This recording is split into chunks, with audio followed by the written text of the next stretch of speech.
இதுதான்ப்பா நடந்தது. என்னோட படம் பார்த்தீங்களா? அதில் நடிப்பு நல்லா இருக்குதா? ஆனால் அந்த படத்தில் நான் மட்டும் இல்லை, யாருமே நடிக்கல.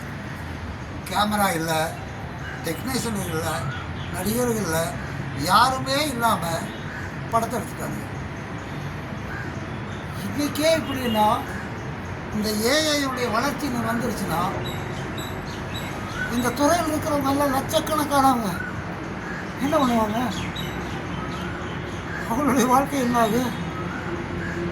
எல்லாரோட வாழ்க்கையும் போயிடும். ஆனால் அதை நினச்சாலே எனக்கு பயமாக இருக்குது. நான் மட்டும் இல்லை, எனக்கு கூட வயசாகிடுச்சு. இன்னும் உங்களை மாதிரி இருக்கிறவங்களாம் எவ்வளோ எதிர்பார்ப்போட காத்துட்டு இருக்கீங்க.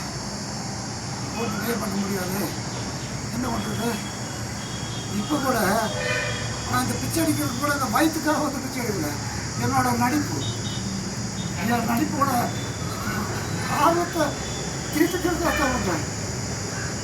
எப்படியாவது நடிச்சு அதோட எனக்கு வேறு வழி இருக்குது. இந்த வசதியும் இல்லை. இந்த சினிமா துறையில் போய் ராசி இழந்தது மட்டும்தான் மிச்சம். இனிமே எனக்கு பிழைக்கிறதுக்கு வழி இல்லை. இது யாரும் வாய்ப்பு கொடுத்து காசு கொடுக்க போகுது. அதனால தான் இந்த பழக்கத்துக்கு வந்துட்டேன். ஐயா, உங்கள் பழப்புக்கு நான் ஃபீல் பண்ண வரல ஐயா. எனக்கு வேறு வழியே இல்லாமல் காத்தையா நினைச்சுக்கோங்க.